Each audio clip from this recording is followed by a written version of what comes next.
Why was everyone ignoring her at the briefing table? Maybe it was easier for them. Easier to pretend she wasn't there, the quiet one, the anomaly among 47 recruits who all shared one unspoken assumption, that she didn't belong. Sarah adjusted the strap of her rifle case and kept her eyes on the far wall, where sunlight broke through the training facility's glass panels in harsh, clean lines. Dust particles hung in the air like quiet witnesses. Around her, the other recruits joked, their voices sharp with nervous energy and untested pride. She didn't join in. She never did. Because for her, this wasn't about belonging. It was about surviving the standard that had buried others before her. 3 weeks. That's how long she'd been at the elite sniper training compound. Long enough for the whispers to fade from curiosity to conclusion. They didn't think she'd last another week. She set the rifles down in neat rows, precision in every motion. The metallic click of each bolt echoed through the morning air, a quiet rhythm that steadied her breathing. It wasn't just about habit, it was a kind of meditation. Every click was a reminder of why she was here, why she couldn't afford to falter. Her father used to say, "Precision saves lives, sloppiness buries them." He'd been a Marine, the kind who never told war stories, only left lessons. Her brother had followed in his footsteps, served in Afghanistan. But when the folded flag came home, Sarah had been the one who couldn't look away. The one who decided silence wasn't safety, it was surrender. So she had joined, not to prove anything, not to shout for recognition, but because she believed skill could speak louder than prejudice ever could. Across the range, Corporal Jackson's laughter cut through the morning air. The kind of laugh that wasn't really joy, more like a warning. He was good. Everyone knew it. Top of the class. Born with the kind of confidence that made others orbit him. And from day one, he'd made it clear what he thought of her. "Should have stayed in admin, sweetheart," he'd muttered once, loud enough for everyone to hear. "This range isn't for decoration."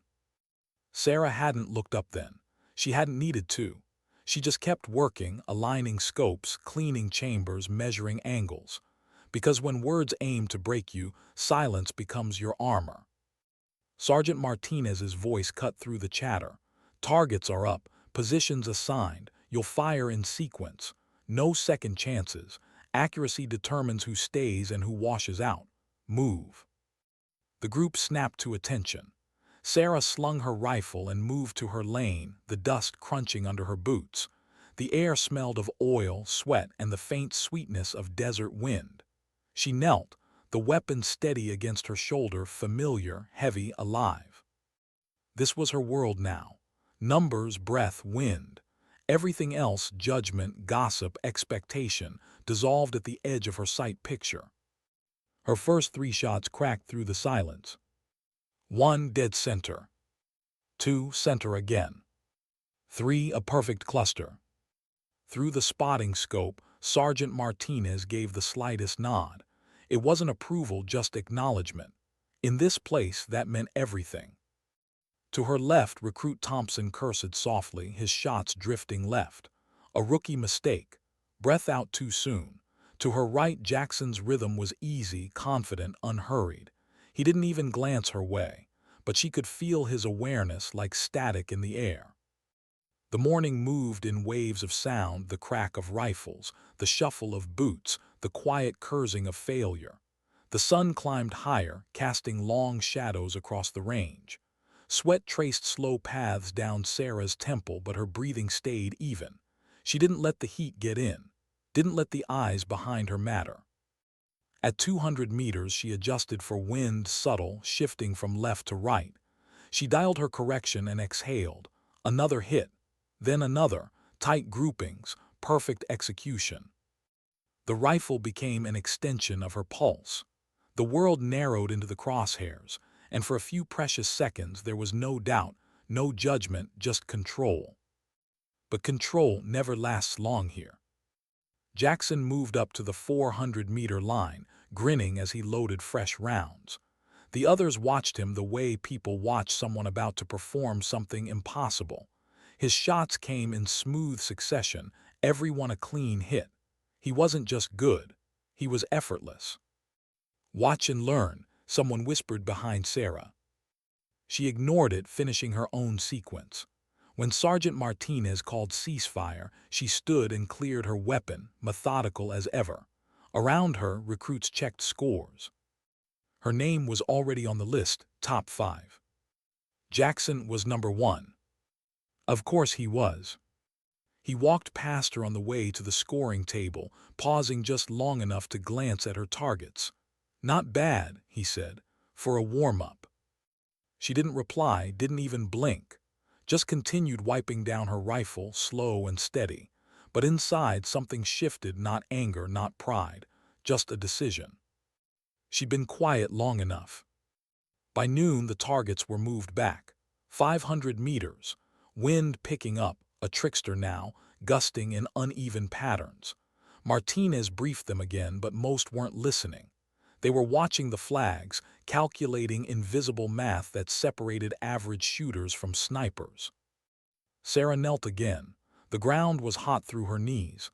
The scope shimmered slightly with heat haze. She waited, counted the seconds between gusts, breathed out. Clicking. First shot 9 ring, just right of center, she corrected. Second shot dead center. The pattern held, controlled, calm, consistent. Somewhere behind her someone murmured, "She's actually doing it." Someone else replied, "Yeah, but wait till the long range starts. That's where she breaks." She didn't react, she'd heard it all before. But breaking wasn't part of her design. By the time the exercise ended, Sarah's scores were second only to Jackson's. The range buzzed with quiet disbelief. Jackson himself stood by the results board, arms folded, jaw tight. The smirk he usually wore was missing. Later, during lunch, the recruits filled the mess hall with noise, retelling stories, comparing results, laughing louder than they needed to. Sarah sat with Thompson and Martinez, picking at her ration meal, her focus still miles away. "You did good," Martinez said, not looking up from his tray. "You shoot like someone who's been doing it their whole life." She smiled faintly. "Just numbers and breathing, sir." He nodded. "That's what they all say until someone talks." Sarah glanced up. "Talks." He met her gaze. "Someone always will." He wasn't wrong. That afternoon, the range stretched even farther, 800 meters, then 1,000. The distances where bullets drifted like whispers and every variable mattered. Jackson volunteered to go first. His first shot hit center. His second almost the same. By the third, the recruits were cheering under their breath. When he cleared his rifle, he gave the range a mock salute, as if daring anyone to top him. No one spoke, but everyone thought the same thing. No one will. Then Sarah stepped up. The murmurs quieted. The air itself seemed to wait. Her first shot hit solidly, not perfect but firm. The second tighter, cleaner. She adjusted again, sensing the shift in wind through the fluttering grass, feeling the pattern rather than measuring it.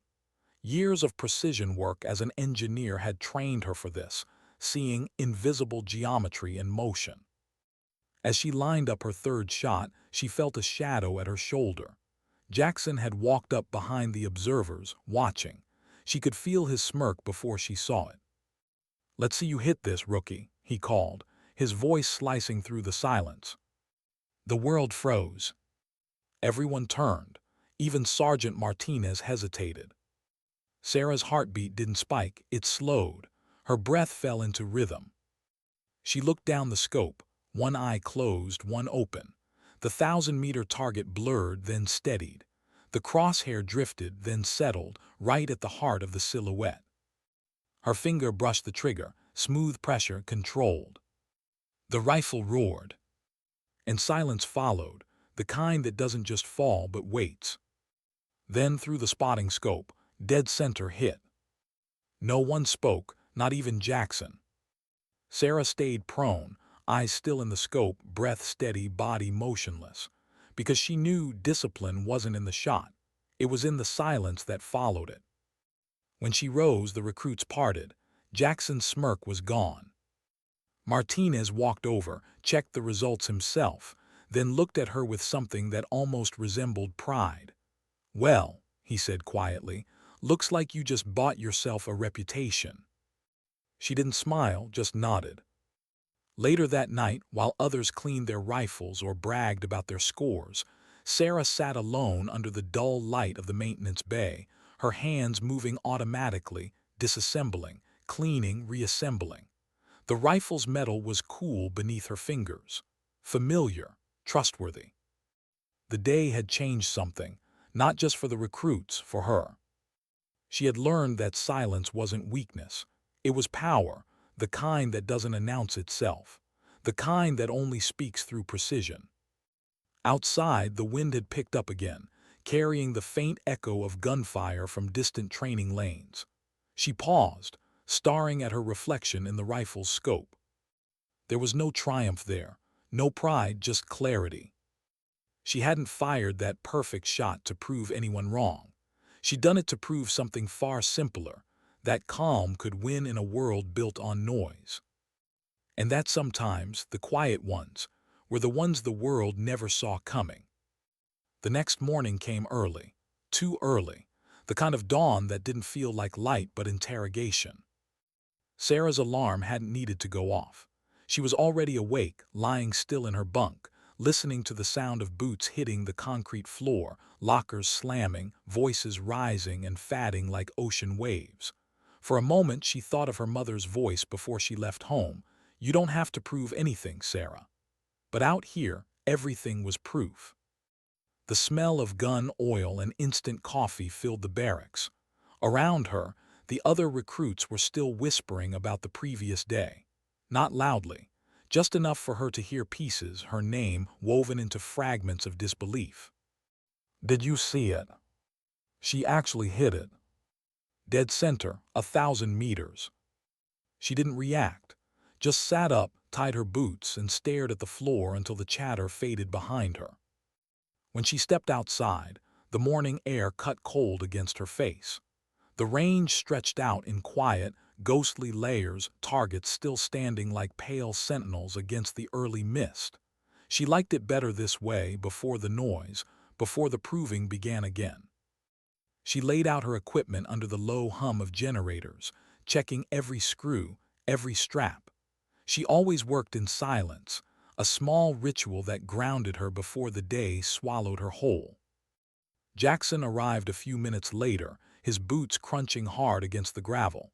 He didn't say anything at first, just walked past her toward his lane, carrying himself with that same loose confidence that had once looked unshakable.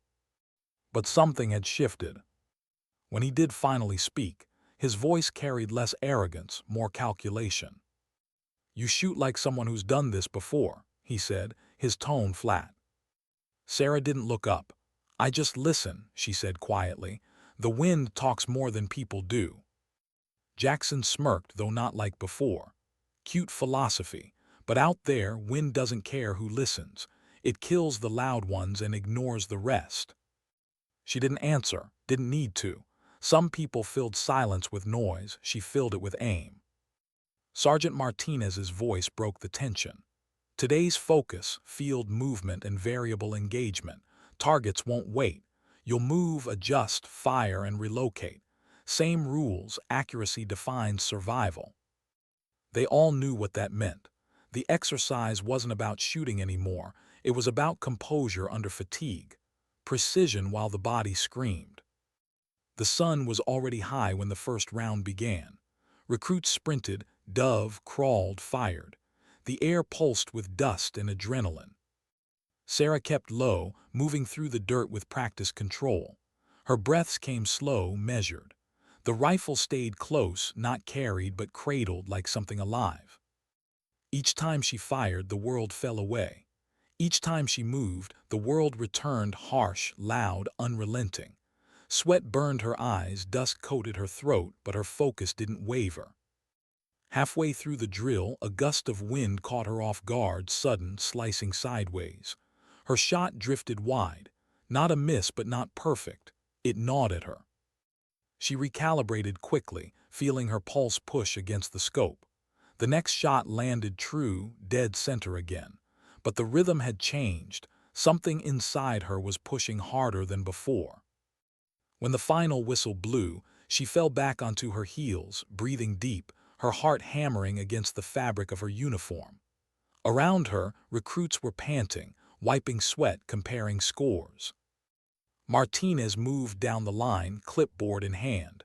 "Decent," he muttered, marking notes. "Some of you remembered your fundamentals. Some of you left them back at breakfast." When he reached Sarah, he paused. "Consistent, almost too consistent, you think too much." She blinked. "Sir." He scribbled something on the clipboard. "The best shooters don't calculate after the shot. They accept." Then he moved on. Sarah sat there for a moment, unsure what to feel. Thinking was how she survived. It was how she built precision, controlled chaos, turned nerves into numbers. And yet, he wasn't wrong. Somewhere inside, she still feared missing more than she wanted to hit. Later, as the recruits broke for lunch, she found herself in the corner of the mess hall again, the same table, the same silence. Thompson sat across from her, wolfing down his food like every meal might be his last. "You ever gonna talk to him?" he asked, nodding toward Jackson, who sat a few tables away surrounded by his usual crowd. Sarah didn't look up. "Why?" Thompson shrugged. "He's different now. You made him think. That's rare." "I didn't make him do anything," she said quietly. "He made his choice." Thompson smirked. "Maybe, but you changed the air. Everyone's breathing it." She glanced up then, just long enough to see Jackson glance back at her, a flicker of acknowledgement, quick and uncertain. Then he turned away, saying something that made the others laugh. But even from here she could tell, it wasn't the same laugh. Not anymore. That evening the desert wind came in stronger than usual. The training range looked like an ocean of dust and echo. They were ordered to night drills, low light conditions, variable targets, simulated ambushes. Sarah checked her night optics twice before moving out. The moon hung high, its pale light spilling over the dunes. The range looked almost beautiful, eerie and quiet, like a graveyard for echoes. "Remember," Martinez said through the radio, "this isn't about speed. It's about instinct. You'll know if you've still got it when the dark stops scaring you." The team spread out. Each recruit became a shadow among shadows. Sarah crouched low, watching the wind ripple across the terrain. Every breath she took, she measured. Every sound she traced. She learned that silence wasn't absence, it was information. Her first engagement came fast, a target rising 50 meters out. She fired once, clean hit, adjusted, fired again, 2 for 2. Then another. Then 3. Each impact came with that faint metallic echo, the kind that only a shooter notices. Over the radio, someone cursed. Another recruit had missed. The silence after that miss said everything about pressure. Sarah moved again, crawling between low dunes, sand biting her elbows. The exercise pushed them to exhaustion, deliberate, brutal, unrelenting. She reached her final position just as the lights across the range flickered. For a moment, the darkness swallowed everything. Total blackout. Then a single red flare lit the sky. A voice over the radio. "Final engagement, 10 seconds, fire when ready." Sarah took her position, but her scope fogged, condensation, sudden and cruel. She had to make a decision. Wipe and lose time, or trust her last alignment and fire blind through instinct. She heard Martinez's voice in her head. "The best shooters don't calculate after the shot. They accept." So she did.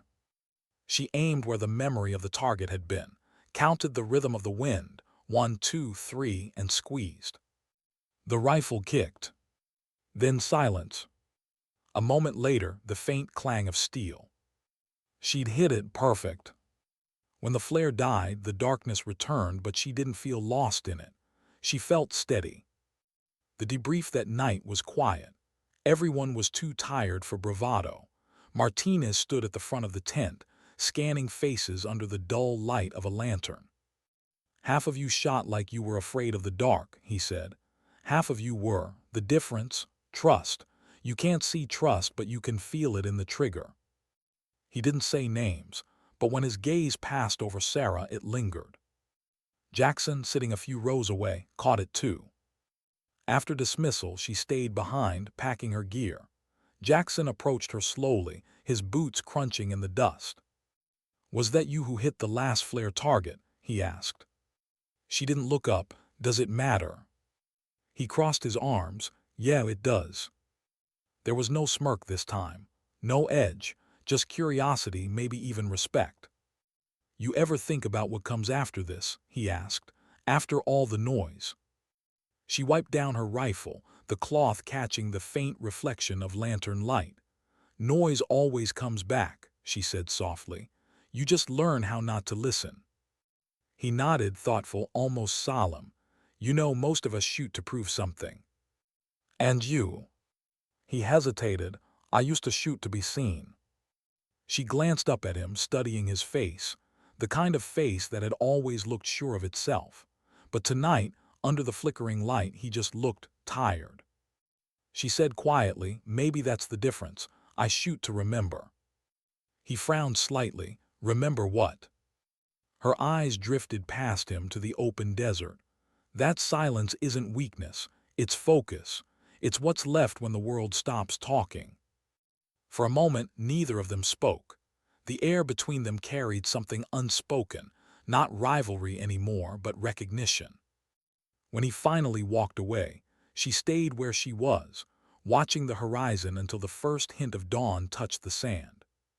Tomorrow the training would continue. The challenges would grow harder, the expectations higher, but something had changed in the rhythm of the camp, in the way eyes followed her, in the way silence carried her name. Not mockery this time, something closer to belief. She wasn't there to replace anyone. She wasn't there to make a point. She was there to remind them that strength doesn't always shout. Sometimes it breathes. And in that breath, between heartbeat and trigger, between noise and calm, she found her reason again. It wasn't about proving herself. It never had been. It was about honoring the silence she'd carried from the moment she first held a rifle, the silence that had taken her brother, the silence that now kept her steady. Tomorrow would bring more tests, more distance, more eyes waiting for her to fail. But tonight, she let herself exhale. Because for the first time since arriving, she wasn't fighting for space anymore. She was the space. Why did her hands tremble that morning, after everything she'd already proven? Sarah stood in front of her locker, staring at the worn photo taped inside. Her father in uniform, her brother grinning beside him, both frozen in time.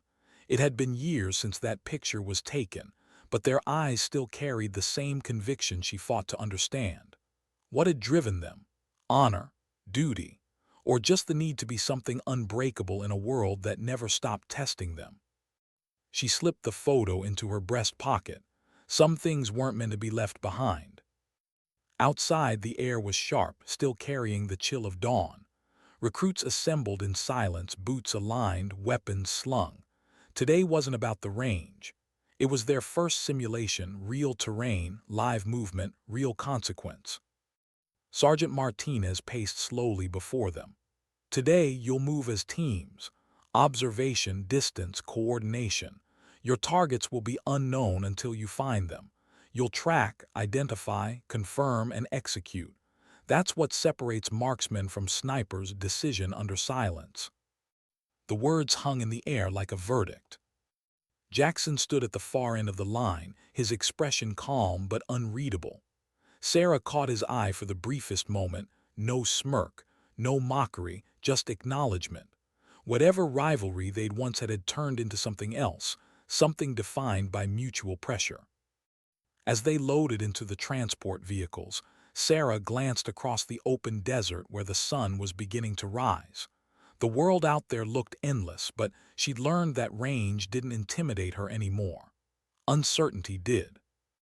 The simulation began 20 kilometers east of the facility, in terrain that looked like another planet, barren hills, dead brush, wind moving like a living thing.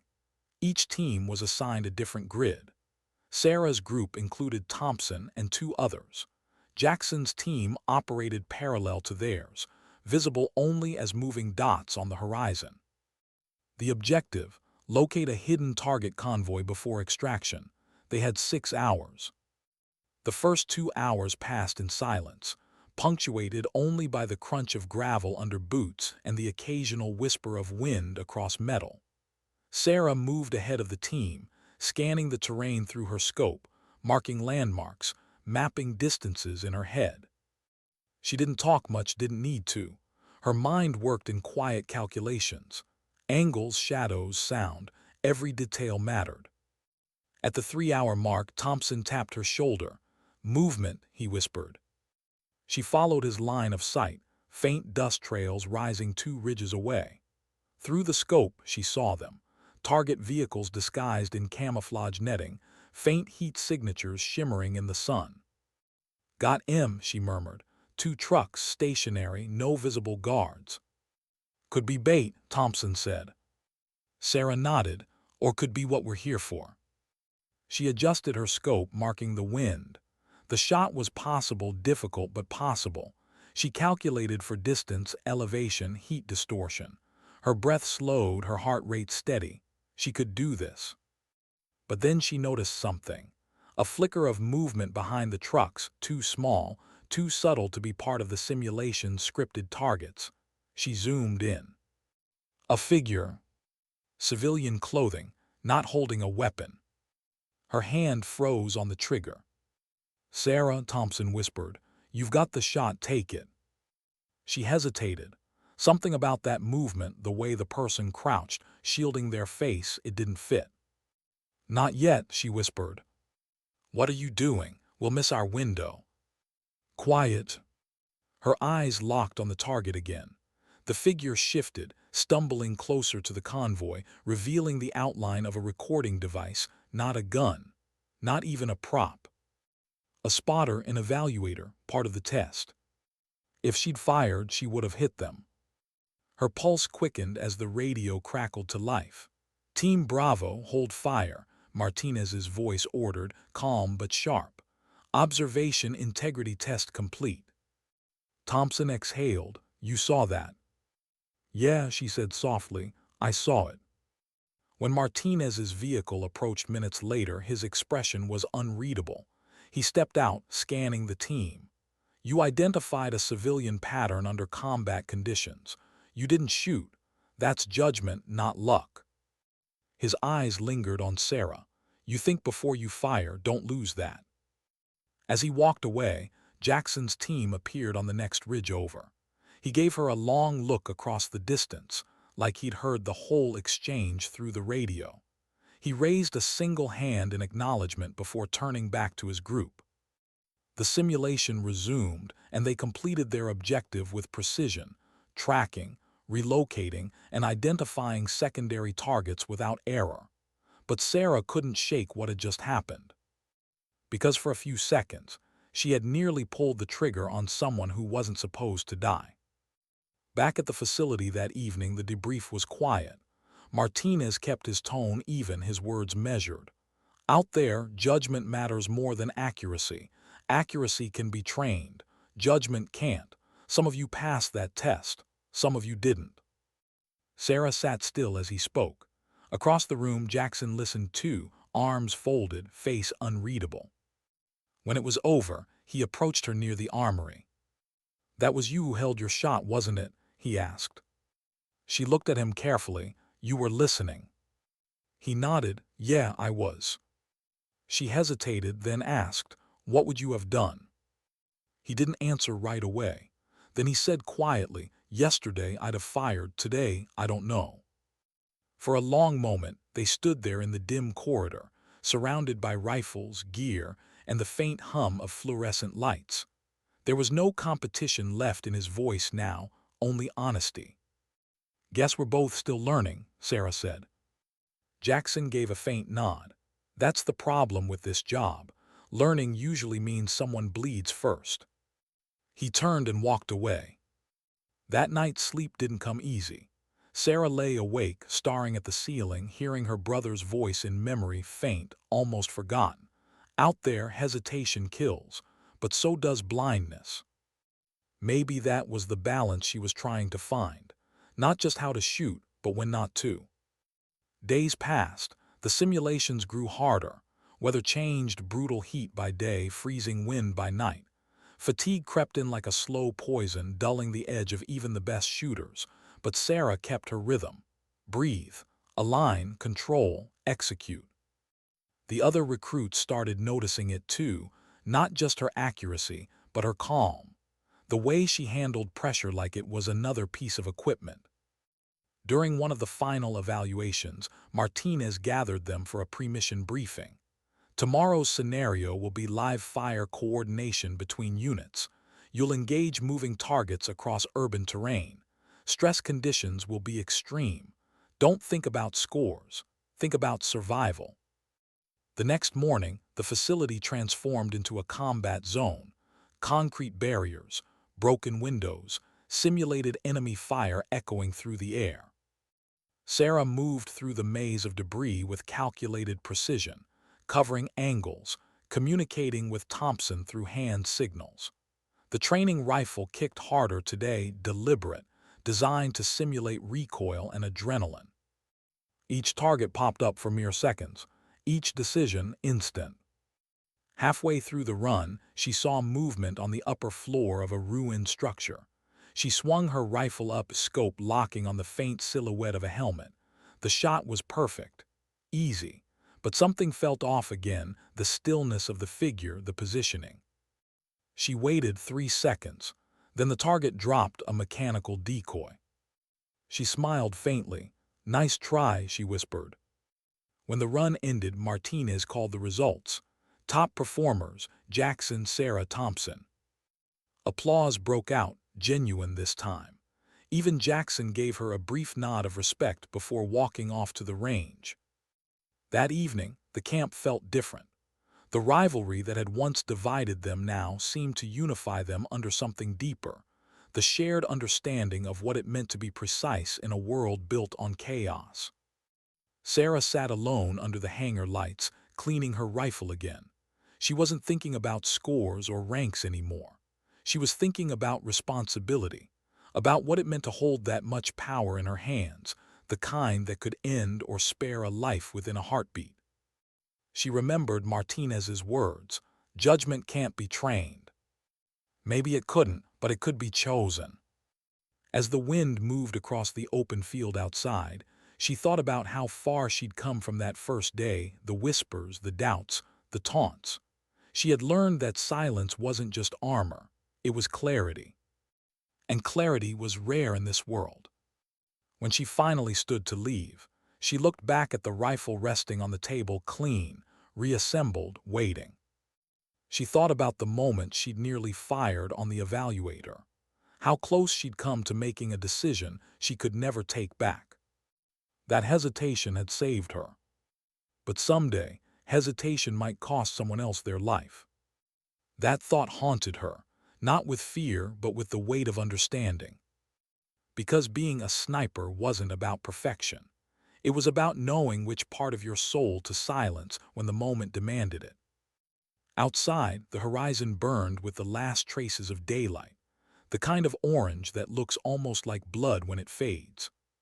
Sarah watched it quietly, her mind somewhere between reflection and resolve. She didn't know it yet, but that lesson, the one she'd learned in silence, would follow her long after this training ended. And the next time she lifted a rifle, it wouldn't be a simulation. Why did silence sound so different here? The air outside the forward base was heavy, not like the crisp wind of the training range, but thick, living, aware.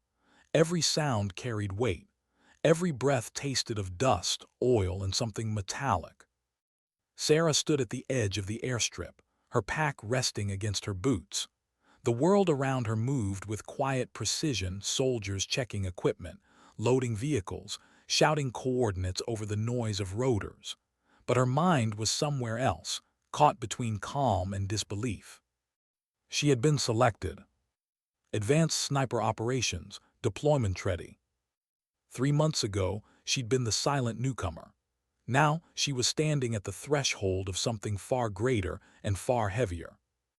Martinez had told her 2 days earlier, his tone clipped but almost proud.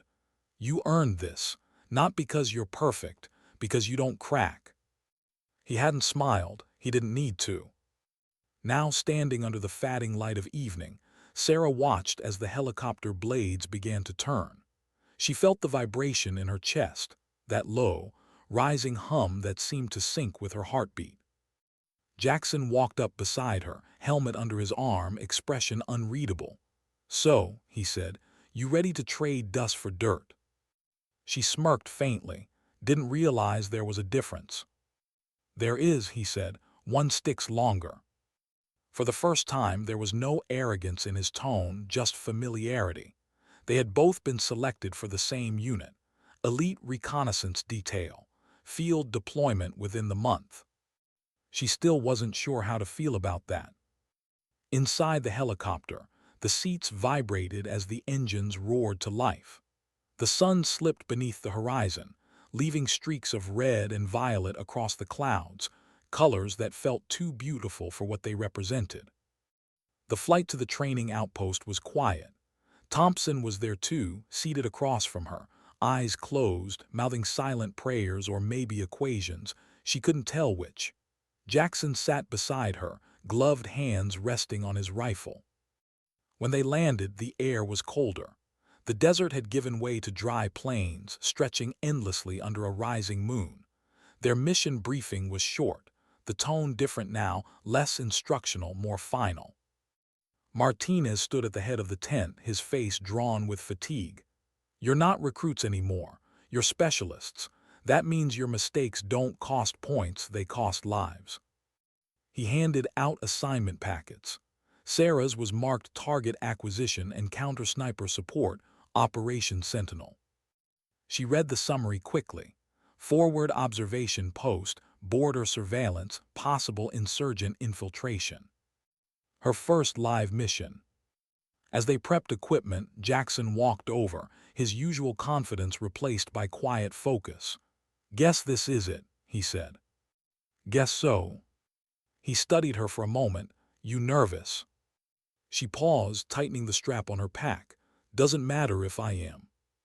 He nodded. That's the right answer. That night sleep came slow. The cot felt foreign. The air hummed with the sound of distant generators. Somewhere outside, someone was laughing, a sound that felt out of place here. Sarah lay awake, staring at the thin fabric ceiling above her. Her mind replayed every lesson, every shot, every calculation. But underneath it all was something quieter, a thought she couldn't quite silence. What happens when the target isn't paper anymore? At dawn, they moved out. The mission zone was a stretch of broken terrain. Hills scattered with dry shrubs, old stone walls, and abandoned farmhouses that looked older than the war itself. Sarah and Jackson were stationed at an overwatch point 2 kilometers out, tasked with identifying possible hostile scouts. They moved silently through the brush, the air thick with heat and tension. When they reached their vantage point, Sarah unfolded her bipod, set the rifle, and scanned the horizon. Movement, always movement. Wind carrying dust, heat rippling like water. She had learned to read all of it, to know what was alive and what was illusion. Jackson settled beside her, adjusting his optics. You ever think about what they see from out there? He asked quietly. She didn't look up. What do you mean? I mean us, the ones behind the glass. They don't see faces, just flashes, just sound. Sarah's eye stayed in the scope. Maybe that's the only way to survive it. Hours passed. The sun burned overhead. Sweat gathered beneath her helmet. Time moved differently when you were waiting for something you couldn't predict. Then finally, movement. Two figures cresting a ridge nearly 900 meters out. No insignias, no formation, just slow, deliberate movement. Jackson leaned forward. You see it. I see it. Could be farmers, he said. Could be scouts, she replied. She adjusted her focus. The taller one carried a bag, long, narrow, too rigid for tools. The other walked close behind, scanning the horizon. Jackson's voice dropped lower. Orders say we call it in first. She nodded, radioing it through. Martinez's voice came back, calm but clipped. Hold visual. No engagement unless hostile confirmed. They waited 10 seconds, 20, 30. Then one of the figures knelt, raised the long bag, revealing a glint of glass at the end. Scope reflection. Sniper. Jackson whispered, permission to engage. Negative, Martinez's voice came back. Command wants confirmation. But there was no time for confirmation. The opposing sniper was setting up right there, in the open, adjusting his position, his partner spotting beside him. Sarah exhaled slowly. He's sighting in. Wait for it, Jackson muttered. Jackson. The distant flash came first. The bullet hit the dirt near their post, spraying dust inches from her face. Jackson didn't hesitate, engaging. He fired, missed, the target scattered. Sarah's world narrowed into a tunnel of instinct and calculation. She adjusted windage, elevation, pulse, breath. The spotter ducked behind cover. The sniper rolled, repositioned fast. She exhaled and squeezed. The sound was crisp, clean, final. Through the scope she saw the distant figure drop, a flash of motion, then stillness. For a moment everything froze. Jackson's breathing was heavy beside her, confirmed. She didn't answer, just stared. Through the shimmering heat, the figure didn't move. The partner was running, gone over the ridge. She made the shot, her first real one. Jackson exhaled, shoulders dropping. Nice work, rookie. But his voice didn't sound like victory. Neither did the silence that followed. The radio crackled again. Martinez, confirmed hostile down, hold position for retrieval. Sarah lowered her rifle slowly. Her hands were steady, but her chest felt hollow, not fear, not relief, something in between. Jackson was staring at the horizon too. You did what you had to. She nodded faintly, but she didn't believe him, not yet. That night back at the outpost, the debrief was short. Command confirmed the engagement as justified, threat neutralized before it could endanger the unit. Commendations noted. Everyone congratulated her. Thompson clapped her shoulder. Even Martinez gave her a look of quiet respect. But when the noise faded and she sat alone in her bunk, none of it felt like success. She kept seeing the moment right before the shot, the brief reflection of sunlight on the enemy's scope, the flicker of hesitation, the line between survival and remorse. For the first time, she understood what her father meant when he said precision was survival, but he'd never told her what it cost. Jackson found her later, sitting outside near the generator, staring at the sand. He sat down beside her without asking. You did everything right, he said. She didn't answer. He waited, then added, you think about the shot. Every second, she said softly. He nodded, good, means you're still human. She looked at him then, really looked. The man who once smirked at her across a firing line now sat beside her like someone who'd seen the same ghosts. Does it get easier? She asked. He stared at the ground. No, but it gets quieter. They sat there in silence, the hum of the generator filling the space between them. The desert wind picked up, carrying the faint scent of gunpowder and metal, the smell of something irreversible. Later, when she returned to her bunk, she took the photo of her family from her pocket. Her brother's smile looked different now, like a memory filtered through something she finally understood. He had known, they all had. Killing wasn't victory. It was the tax of doing what others couldn't. She lay back, eyes open to the dark ceiling, and whispered to herself, silence isn't peace.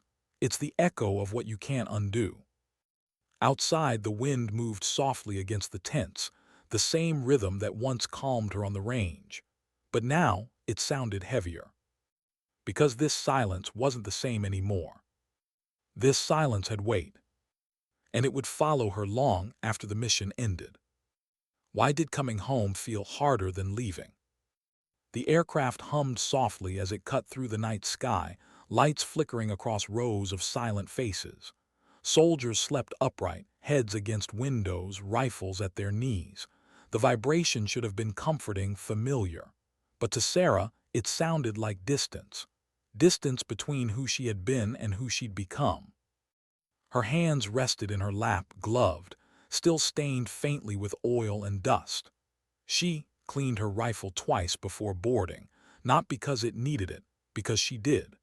The smell of gunmetal clung to her even now, as if refusing to let her step back into a world that didn't understand what it meant to take a life. Across the aisle, Jackson sat awake, headphones in, staring into nothing.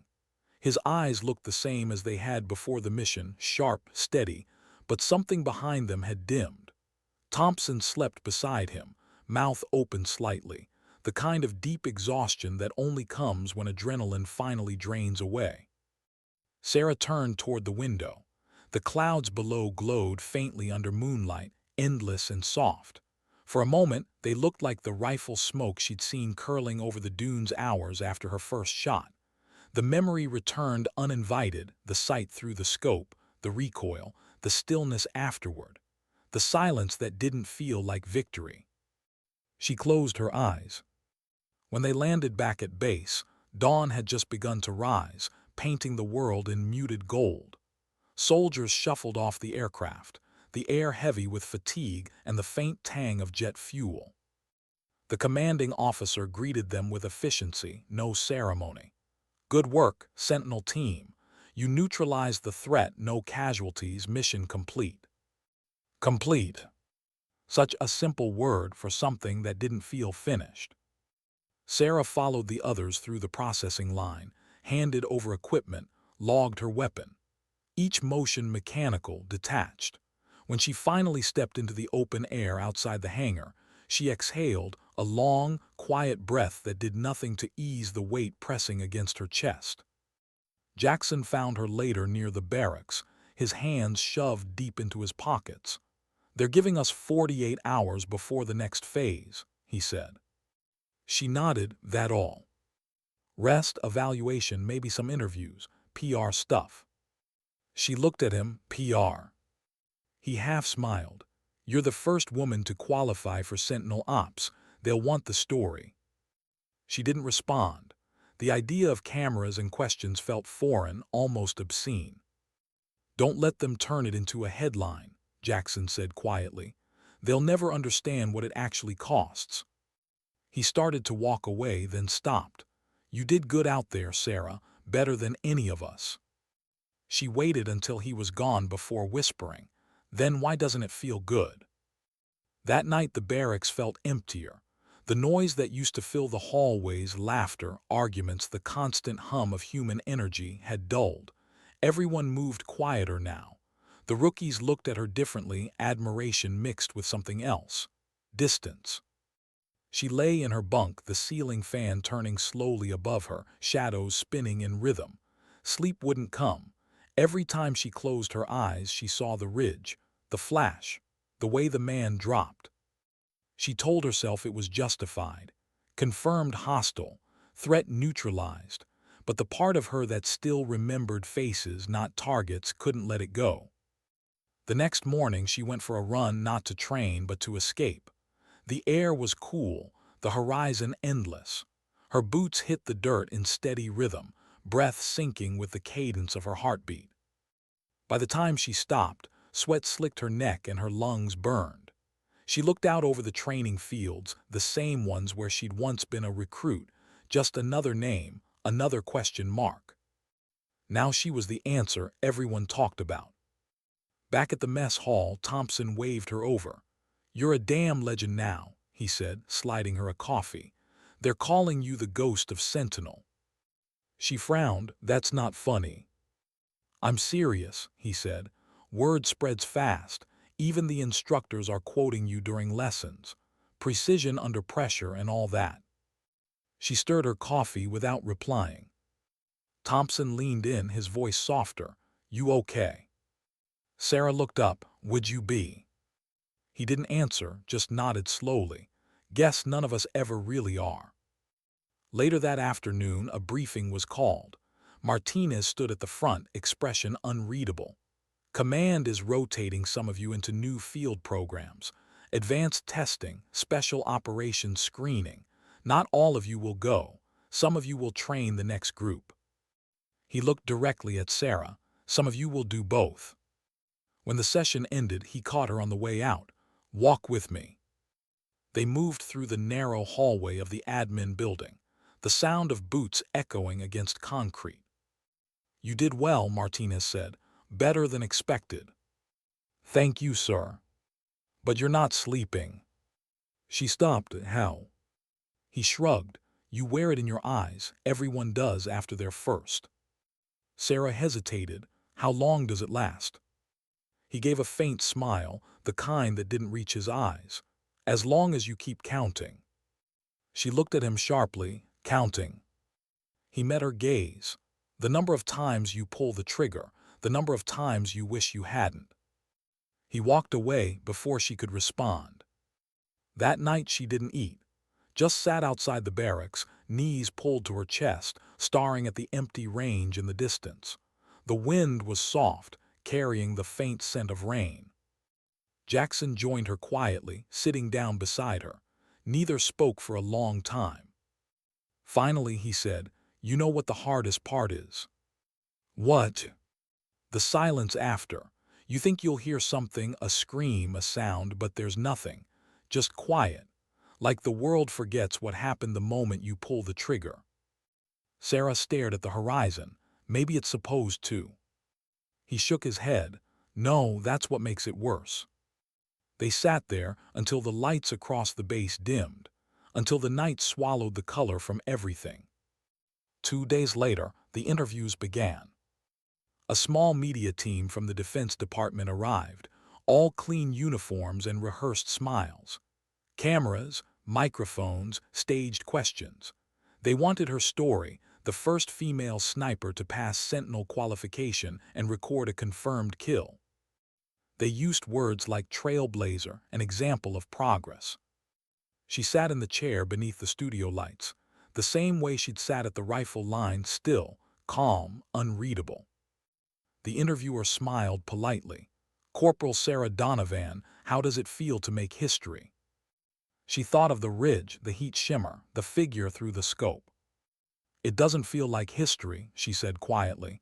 "It feels like work." The interviewer hesitated, unsure how to respond. "Well, many people back home are inspired by your achievement. What message would you give to young women who see you as a role model?" Sarah looked straight into the camera. "Don't mistake silence for weakness, and don't mistake strength for pride." The room fell quiet.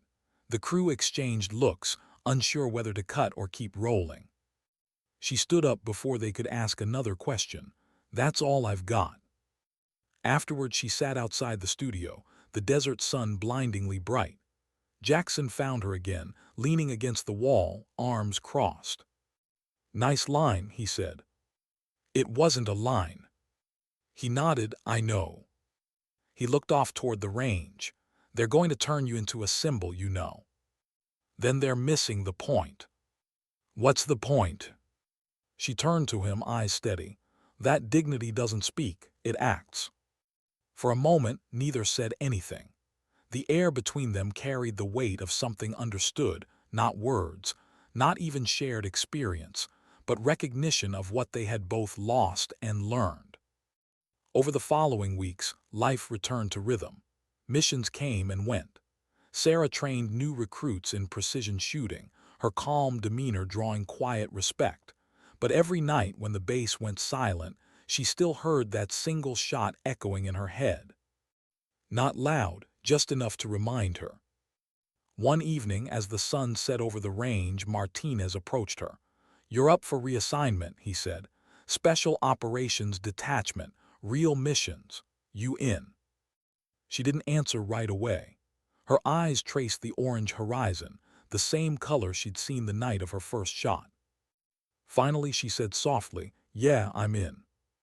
He nodded. "I figured." As he walked away, Sarah watched the light fade. The range stood empty, rifles stacked, targets still swaying in the wind. She realized that no matter where she went next, this was where she'd always return in her mind.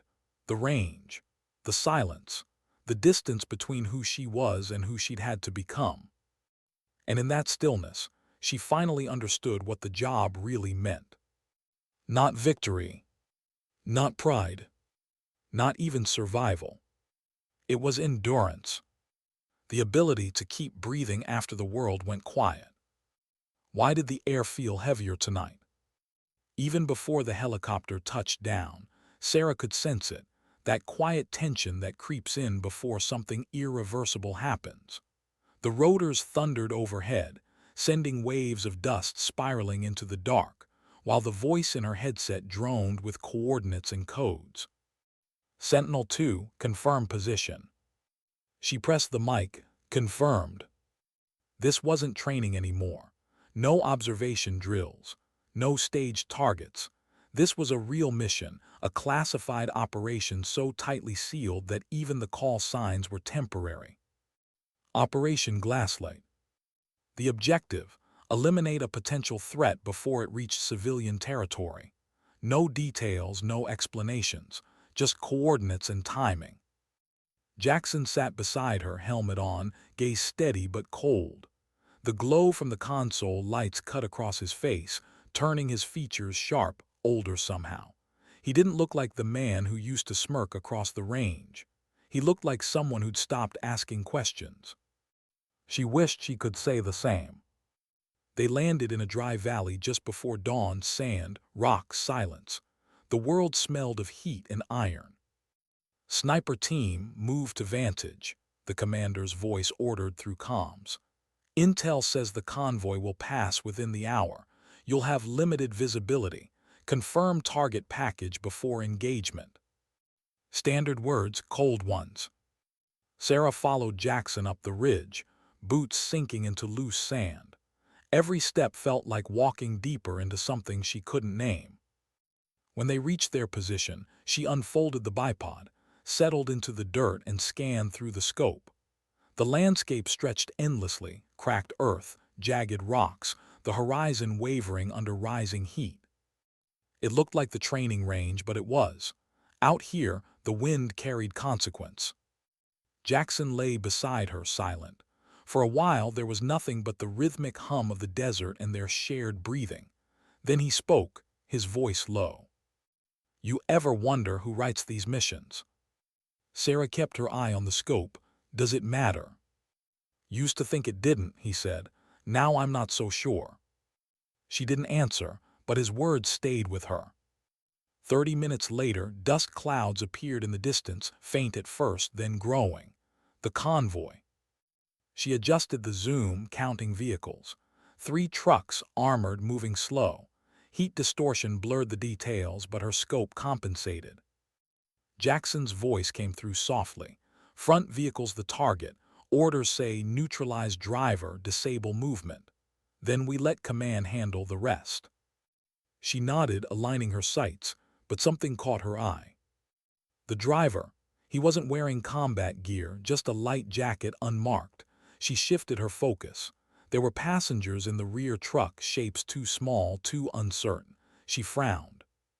"Jackson," she whispered, "look at the 3rd truck." He did, then cursed under his breath. "That can't be right." "Children." 3 of them, huddled in the back. Sarah's heart clenched. "Those are civilians." Jackson toggled his comms. "Command, this is Sentinel-2. We've got unconfirmed civilians on site, requesting visual confirmation before engagement." Static, then a cold voice. "Negative, maintain position. Execute as planned." Sarah froze. They didn't even check. "Orders are orders," Jackson muttered, but his voice trembled slightly. Her hands tightened around the rifle. "If we fire those kids." He cut her off. "We're not aiming at them." "But they're in range." He didn't respond. The convoy was approaching the kill zone now. Every second stretched longer than it should. The sunlight broke across the ridge, casting their shadows long and thin. Sarah's breathing grew shallow. Her crosshairs steadied on the lead driver's shoulder, a perfect shot, but her finger wouldn't move. "Sarah," Jackson said quietly, "take the shot." She didn't. "Now." "Jackson, there are children." His voice turned sharp. "If we don't, they'll reach the border. Command says they're carrying detonators." Her pulse roared in her ears. "Command says." But what if Command was wrong? "Sarah," Jackson said again, voice tight, "we don't have time." She looked at him, the man who had once told her silence could be strength. Now his eyes were pleading for obedience. She turned back to the scope. The convoy slowed near a bend. The driver adjusted his mirror. For a second she saw his face clearly, young, tired, human. Her finger trembled on the trigger. And then she pulled. The sound cracked through the still air. The driver slumped forward. The truck veered, skidded sideways, collided with the second vehicle. A flash of fire burst from the hood. The explosion ripped through the valley, deafening, brutal. The third truck swerved, smoke and dust swallowing it whole. "Target neutralized," Jackson reported. His voice was steady again, but his eyes weren't. Sarah lowered her rifle slowly, her hands shaking. "We hit civilians." "Collateral," he said quietly, "that's not on us." But it was, she felt it. The recovery team arrived 2 hours later. The scene below was chaos, twisted metal, smoke rising, silence where there shouldn't have been. Sarah stayed on the ridge, watching. She could see the outlines of the third vehicle, burned but intact. Inside, small figures. Command's voice crackled in her ear. "Confirmed objective destroyed. Good work, Sentinel team." "Good work." She didn't reply. When they returned to base, Martinez was waiting. His face gave nothing away. "You followed orders," he said simply. Sarah stared at him. There were civilians. He held her gaze. "The report says there were hostiles." She blinked. "That's not true." "Reports don't need truth," he said softly. "They need clarity." Her stomach twisted. "Clarity." "Meaning they don't want confusion," he said. "Not in the news, not in history." She stepped closer. "Sir, they'll cover this up." He sighed. "They'll call it a success. That's what we signed up for." That night she couldn't stay in the barracks. The walls felt too close, too loud. She walked to the edge of the range, the same one where it had all begun, and sat down in the dirt, rifle across her knees. The wind was cold. The stars above were blinding. She tried to steady her breathing, but her chest felt locked. She thought of her father's voice, "Precision saves lives." But no one ever said whose lives. Jackson found her there hours later, moving quietly through the darkness. He didn't speak at first, just sat beside her, staring into the emptiness. Finally, he said, "I talked to Martinez. He said not to question it." She looked at him. "And you're okay with that?" He didn't answer. His eyes were red. His hands trembled when he lit a cigarette. "Doesn't matter what I'm okay with," he said finally. "We did what we were told." "Did we?" she asked. The silence between them was louder than gunfire. He turned to her, voice low. "You think you can change this machine? You think truth matters out here?" She looked out over the desert. "If it doesn't, then why are we here?" He didn't have an answer. For a long time, they sat in silence, two ghosts in uniforms, bound by orders neither believed in anymore. When the first light touched the horizon, Sarah stood. "I'm filing a report," she said. Jackson looked at her sharply. "Don't." "I have to." "They'll bury it, or worse, they'll bury you." She didn't flinch. "Then at least I'll know I didn't stay quiet." He stood too, eyes wide. "Sarah, this isn't training anymore. You don't get to be righteous out here." She turned to face him fully. "Then maybe that's exactly why someone has to be." He exhaled, shaking his head. You don't understand. Command protects its own. They'll call it insubordination. They'll call you unstable. Her jaw tightened. Let them. When she walked away, Jackson didn't follow. The next morning she filed the report, every detail, every sight, every sound. Civilian presence, unauthorized engagement, chain of command oversight. She submitted it through encrypted channels, knowing full well what it meant. By evening she was summoned. The commander didn't yell. He didn't threaten. He just said one thing: "You've forgotten your place, Corporal." She looked him straight in the eye.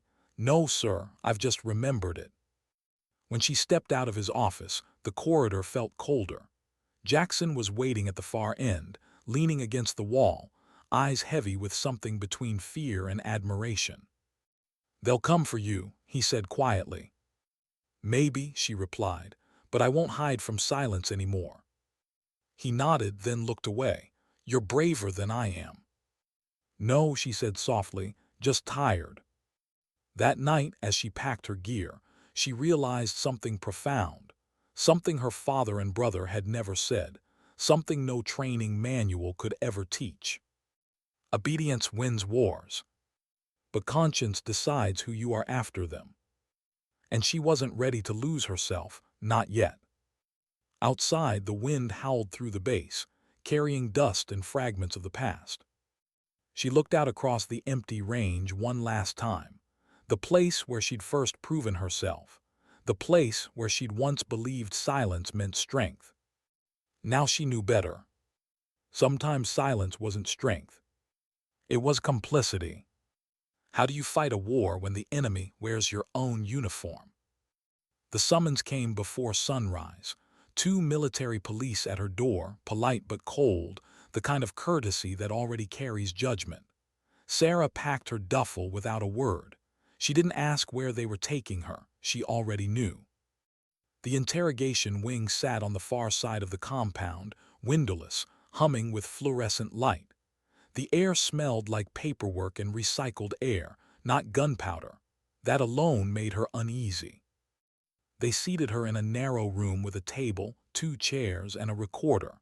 A colonel she'd never met entered first, his voice sharp and precise. "Corporal Donovan, you filed an unsanctioned report on Operation Glasslight. Do you understand the seriousness of that action?" She met his eyes. "Yes, sir, I understand it exactly." He glanced at the folder in front of him. "Your claim contradicts command records. No civilians were present." "I saw them," she said. "Through heat distortion under stress. You can't verify." Her hands tightened in her lap. "I can live with uncertainty. I can't live with denial." He leaned back, studying her like a malfunctioning instrument. "You were one of our best. Don't ruin that." When she didn't reply, he closed the folder and stood. "Pending review, you're suspended from field operations. Effective immediately." Suspended, a word that sounded lighter than exile. They took her badge, her rifle, even her access pass. When she stepped outside, the daylight burned too bright after hours of artificial white. Soldiers moved past without looking. Whispers followed anyway. Jackson found her near the barracks, leaning against the wall, helmet tucked under one arm. "They're calling it procedural," he said quietly. "You're lucky it's not court-martial." "Lucky," she repeated. The word tasted bitter. He looked at her carefully. "They ordered me to rewrite my debrief." "And?" "I did," he said, eyes low. "I said nothing about the civilians." She nodded once. "I figured." He swallowed. "You think I'm a coward?" "No," she said. "I think you're surviving the only way you know how." He exhaled, shoulders sagging. "They'll transfer you out soon. Different unit, different file." She looked toward the horizon. "They can move my body anywhere they want. Doesn't mean they move what I saw." That night, her bunk stayed empty. She walked the perimeter fence instead, listening to the buzz of the generators and the faraway echo of rifles from the training range. The same rhythm that had once calmed her now sounded like accusation. Every echo asked the same question: was it worth it? She wanted to say yes, she couldn't. Days turned into weeks. No missions, no briefings, just waiting. The others avoided her, too polite to confront, too afraid to stand near. The silence that used to protect her had become a wall closing in. Then one evening, Martinez appeared at the doorway of the holding wing. He looked older than she remembered, lines carved deep around his eyes. "Walk with me," he said. They crossed the empty courtyard. The sky was bruised purple, the air heavy with dust. "You shouldn't have filed that report," he said finally. "You taught me to shoot straight," she answered. "That's all I did." He sighed. "Truth and orders aren't the same targets, Sarah. You hit one, you miss the other." "Maybe some targets need missing," she said. They stopped by the old range. Wind hissed through broken flags.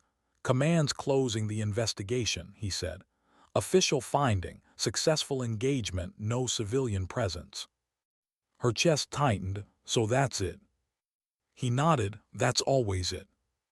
She studied him, searching for any trace of the mentor who'd once pushed her toward excellence. "Do you believe the report?" His jaw worked. "Belief doesn't keep soldiers alive." "Neither does lying." For the first time, he looked away. "You think you're the first to see something you can't fix." "No," she said softly. "Just the first who won't pretend it's clean." He stared at her, eyes tired but not cruel. "You're a good soldier, Sarah, but good soldiers follow through, not up." She watched him leave, the wind pulling at his uniform until he disappeared into the barracks glow. Later that night, a message slid under her door, no signature, just a folded page. Inside, a single sentence. "The footage from Glasslight still exists. Storage Bay 14. Her pulse spiked. For a long moment she just stared at the words, unsure whether it was hope or trap. Then she packed a flashlight and moved. The base at night was a maze of shadows and hums. She kept to the edges, counting patrol rhythms in her head. Every step felt like walking through her own heartbeat. Storage Bay 14 sat behind the vehicle depot, half-lit, half-forgotten. She slipped inside. Dust hung in the air like smoke. Rows of metal cases stretched into darkness. She found the terminal near the back, old, flickering but functional. She typed the mission code. Nothing. Tried again. The screen blinked. "Access restricted. Authorized clearance required." She cursed under her breath. Then she heard footsteps. "Figured you'd come here." Jackson's voice. She turned, startled. He stood in the doorway, hands empty. "You really think you can fix this?" he asked. "I can try." He shook his head. "You'll destroy yourself."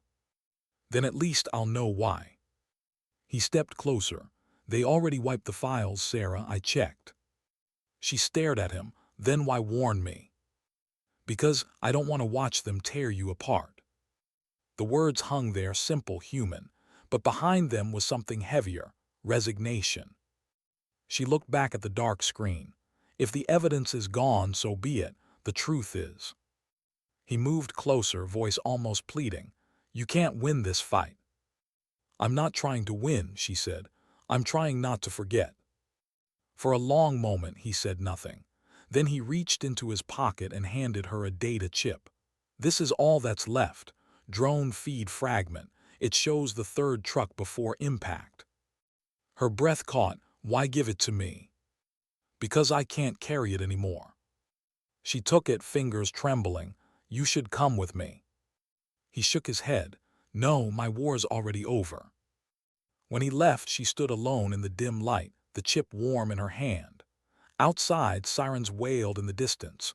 Routine security drills, maybe, or maybe not. Back in her quarters, she loaded the feed onto her private drive. The footage was grainy, unstable, but the image was clear enough. 3 small figures in the rear truck, pressed together, terrified. Seconds before the explosion. Her stomach turned. Proof that the system would never acknowledge. She backed up the file twice, hid one copy inside her rifle case, then sat on the edge of her bunk until dawn. She didn't cry. She just felt the kind of stillness that comes when emotion has burned itself into ash. By morning, orders arrived. Immediate transfer to logistics command pending review. A polite way of saying disappear. Before boarding transport, she walked the range one last time. The target stood riddled with holes, paper ghosts of old precision. She remembered the first day she'd stood there, the whispers, the doubt, the silence she had mistaken for safety. Now she understood silence differently. It wasn't the absence of sound. It was the presence of consequence. Jackson met her at the gate. "You really going through with this?" he asked. She nodded. "Someone has to remember." He looked at her for a long time, then said quietly, "You remind me why I started doing this, and why I'll probably stop." She smiled faintly. "Then maybe that's enough." They shook hands. No salute, no words of rank. Just two people bound by something they couldn't explain. As the transport door closed behind her, the engine noise built until it swallowed everything. She watched the base shrink beneath her, tents, towers, the range glinting in the sun. For the first time, she didn't feel pride or fear, just distance. Distance from the version of herself who once believed obedience and integrity could share the same space. In the months that followed, Sarah worked in silence, archives, supply chains, spreadsheets. The military had found a quiet way to keep her contained. But at night, when the generators hummed and the world outside her office faded, she replayed the footage. Not to torture herself, to remember the cost. Each time, she whispered the same line under her breath, like a vow. If silence is the weapon, truth is the recoil. And somewhere deep inside, she knew this story wasn't finished. Not yet. How do you end a story that was never supposed to be told? Months passed, yet the world outside the wire went on as if nothing had changed. New operations, new names, new medals. The headlines spoke of victories. None mentioned Glasslight. Sarah moved through the base like a ghost, efficient, invisible. Logistics command was its own kind of exile. Endless forms, inventory codes, requisition chains. Safe work. Work without conscience. Every night she locked her door and powered up the old laptop. The footage waited in its encrypted folder, grainy and silent but painfully alive. Three small figures in the back of a truck, looking toward a sky they would never see again. It was all that remained of the truth. She thought about sending it to someone outside, a journalist maybe, or a tribunal office. But she knew the outcome. The system would absorb it, file it, bury it beneath classification seals. Truth doesn't vanish in the dark. It suffocates under paperwork. So she waited. Then one morning, a sealed envelope landed on her desk, official seal, no sender. Inside, a single line. Report to command, briefing room 3 at 800. Confidential clearance required. Her pulse tightened. When she arrived, Martinez was there. So was Colonel Reeves, the same officer who'd interrogated her months ago. They stood beside a large screen displaying satellite images and operational data. Martinez nodded once. "Take a seat, Corporal." Sarah sat. The air in the room felt colder than it should. Reeves folded his hands. "We're reopening Glasslight." Her breath caught. "Reopening." He nodded. "Intelligence recovered secondary drone data. Confirms presence of civilian vehicles in the convoy's path. Command wants to review all related field reports, including yours." For a long time she couldn't speak. The words felt unreal, like an echo of something she'd stopped hopping for. "Why now?" she finally asked. Reeves glanced at Martinez, then said quietly, "Because another incident happened. Different region. Same signature, same oversight." Sarah stared at the table. "And now you believe me." Martinez sighed. "We didn't say that. We said we're reviewing." Her eyes hardened. "That's what you said last time." Reeves leaned forward. "Listen, Corporal. If we confirm your claims, there will be repercussions, high-level ones. You could be called as witness. You'll be under scrutiny from every angle. You understand that?" She nodded slowly. "If that's what truth costs, I'll pay it." He studied her for a moment. "You're still willing to stand alone?" Her voice was steady. "No one stands alone forever. Someone always joins, even if it takes time." Reeves said nothing, but his expression softened the faintest flicker of respect. "We'll be in touch." When she left the room, the hallway felt longer, lighter. But she knew better than to trust it. Promises in this place were like footprints in sand, visible for a moment, erased by the next wind. That night, she copied the footage onto a secure drive and sealed it in a plain envelope. No note, no name. She slid it under the door of the base chaplain, one of the few people she still believed wouldn't trade truth for safety. If they came for her again, at least the story wouldn't die with her. 2 days later, news spread quietly across internal channels. Operation Glasslight under official inquiry. No names listed, no details shared. But in the cafeteria, whispers shifted tone. She saw it in their eyes, the subtle change from judgment to uncertainty. Jackson found her later by the motor pool. He looked tired, unshaven, but alive in a way she hadn't seen since before it all began. "They reopened it," he said. She nodded. "You knew they would." He hesitated. "They'll question everyone who was there. Then tell them the truth." He stared at her. "You really think it'll change anything?" She looked out over the desert, the sun bleeding gold across the horizon. "Maybe not for them, but it'll change us." He exhaled, long and heavy. "You sound like my conscience." "Maybe that's because yours still works." He smiled faintly, the kind of smile people make when something broken inside finally starts to mend. That night a storm rolled in, rare for the region. Thunder rumbled over the base, shaking loose dust from the rafters. Sarah stood outside under the rain, letting it soak her uniform, her hair, her skin. For the first time in months, she felt clean. In the distance, lightning flashed over the training range. For a heartbeat, she saw the outlines of old targets, riddled with holes, ghosts of every shot she'd ever taken. She whispered into the wind, "Forgive me." No answer came, just rain, and somehow that was enough. The inquiry stretched for weeks. Officials came and went.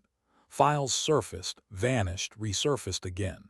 Each testimony contradicted another. But the drone footage, the fragment Jackson had saved, remained undeniable. 3 children, proof. In the end, the military did what it always did, issued a statement without an apology. Intelligence oversight, no evidence of misconduct. But beneath the headlines, something shifted. Quietly, orders changed, protocols tightened, field verification became mandatory before engagement. No one said her name, but she saw the difference in the procedures, and that was enough. Martinez approached her one afternoon as she packed up after another long day of logistics work. "You did it," he said softly. She looked at him, weary but calm. "I didn't do anything, I just stopped lying." He nodded. "That's harder than it sounds." She studied him. "Did you know back then?" He hesitated. "I suspected." She smiled faintly. "And you stayed silent." "I did." They stood there for a moment, neither forgiving nor accusing, just acknowledging the truth of it. Before he turned to leave, he said quietly, "For what it's worth, I'm proud of you." She didn't answer. Pride was the wrong word. There was no pride in surviving what should have broken you. There was just endurance. Months later, she submitted her resignation. The paper was short, plain. No speech, no bitterness, just closure. On her last day, Jackson found her at the airstrip, gear bag at her feet. "You really leaving?" he asked. "Yeah." "Where to?" She shrugged. "Doesn't matter, somewhere quiet." He looked at her for a long time. "You changed the rules, you know." She smiled softly. "Rules change easy, people don't." He extended his hand. "Take care, Sarah." She shook it firmly. "You too." When she boarded the transport, the engine noise roared around her again. that same familiar thunder that had once meant orders, missions, purpose. Now it just sounded like goodbye. She watched the base shrink beneath her,